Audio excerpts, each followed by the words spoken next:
So we talked a little bit about the vision system, the capital problem. That sounds like it relates to your cash flow cycle, narrowing that as much as possible. What else plays into the capital problem? But there's a couple ways to approach this. The first thing is finding a really good strategic funding partner is Mhm. very important.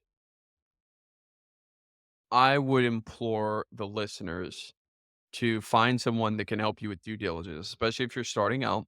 So find someone that can help you with due diligence. They might be able to help you with co-signing on a loan if you're going after a larger track.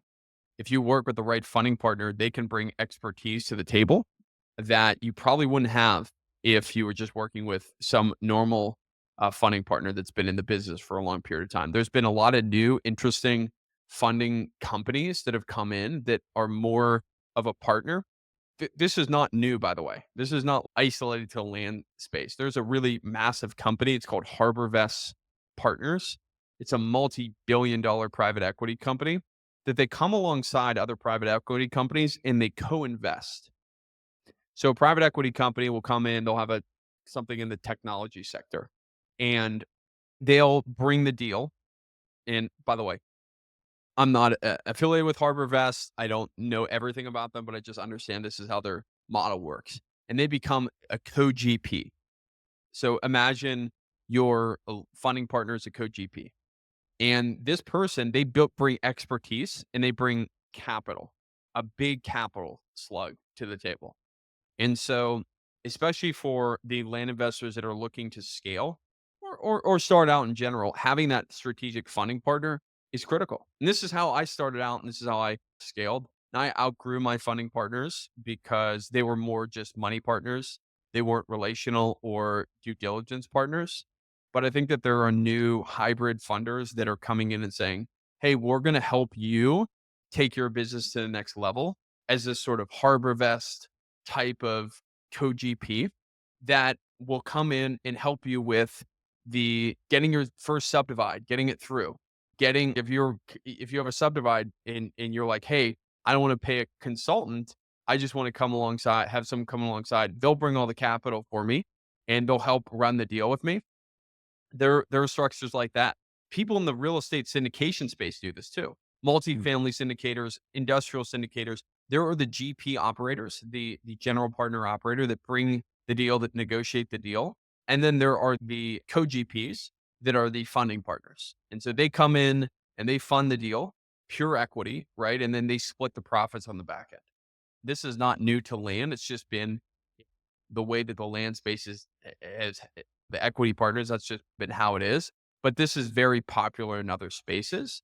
And so for me, I think a lot of people are missing that part of the strategic partner. That they're just picking a person for maybe it's for the interest rate, maybe it's for the funding rate, but they're not thinking, hey, how can this person help me strategically take my business to the next level? It's almost like a consultant that is also an equity partner.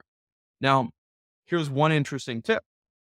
Depending on the equity partner that you have, I started doing this early in my business because one of the core part problems with land investing in general is you're capital constrained and your deals might take longer than you originally thought. And so you're like, dude, I want to invest in marketing to keep my business going, but I don't know. I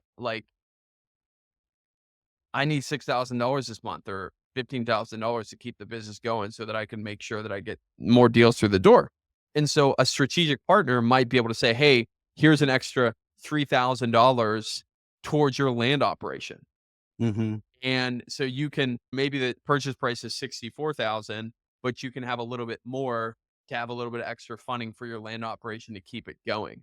And I started to negotiate this early on. And where this came from for me was the house flipping world, right? So we get rehab loans from house flippers, right? Mhm. And so I thought, why can't we do this in land investing? Why can't we help them? And sometimes the rehab loan helps the person scale beyond just the rehab of that property. Of Mhm. course, they never say that. Mm. This is what helped us scale our business faster. And a lot of times our private lenders actually knew that we were using it for maybe our next direct mail piece or maybe our next call. And it wasn't about over leveraging. It was more about because in fact, this is better for the land funder because they have the equity in Mhm. they actually have the name on the title, so they're not concerned about you going bankrupt like a private lender might be. But this is a strategic way for you to continue to scale your business.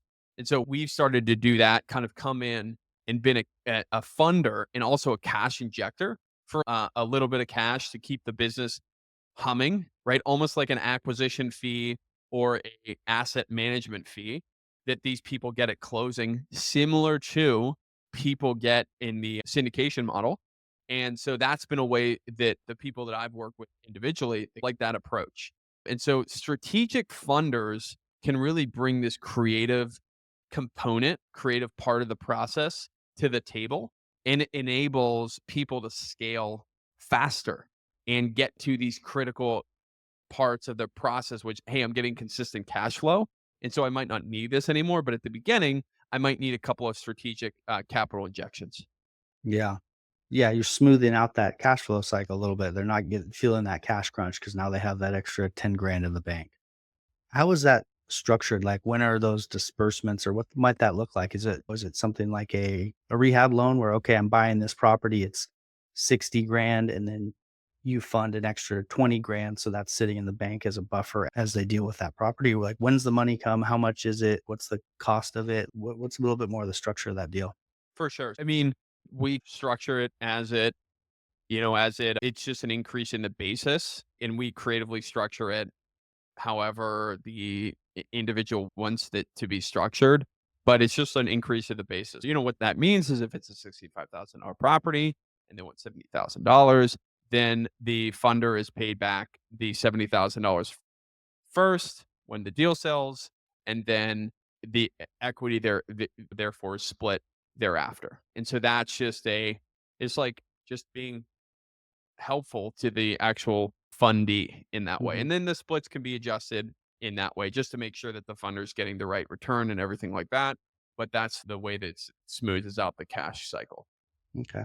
And that is great for someone who is trying to get past that hump. I mean, that's the situation you described is common where they someone's deciding between marketing more, keeping their business going, and emptying their bank account. And then depending on whether that next deal sells in time or not, I mean, people get in sticky situations. That's why they have that.